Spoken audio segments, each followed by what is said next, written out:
Жақында эле Россия президенти Владимир Путин келип кетти. Президентти коштоп бир топ деген ишкерлер келишти. Жалпы суммасы 6 миллиард долларга келишим түзүп кетишти. Буга чейинки болбогондой чоң инвестицияны алып кирди. Бул үчүн Россия Федерациясына чоң ыраазычылыкты билдирсек болот. Өкмөт эми ошол инвестицияны жок дегенде жарымын өлкөгө киргизүү үчүн кандай иш аракеттерди көрөт? Кайсы министрликтер, кайсы структуралар келе турган инвесторлор менен тыгыз иштеп, аларга шарт түзөт. Мен өкмөттөн бир сунушун айтат элем.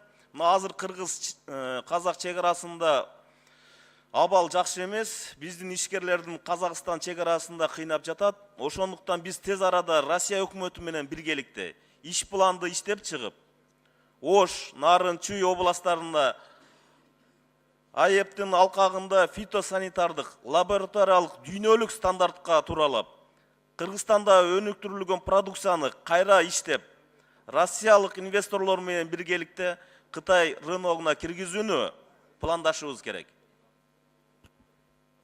Биз экономикалык биримдикке мүчө өлкөлөрдү болгон продукцияны Кытайга чыгаруу жана ушул жерде иштетүүчү хаб болушубуз керек. Ага толук шарт бар. Салыктар салыштырмалуу жеңил, жумушчу күч арзан. Эгерде биз Россиялык инвесторлор менен Кытай рыногуна кирүүнү кааласак, анда Кытай менен сүйлөшүү жеңил болот. Жана азыркы Казак-Кыргыз чегарасында болуп жаткан проблемалар дагы азаймак.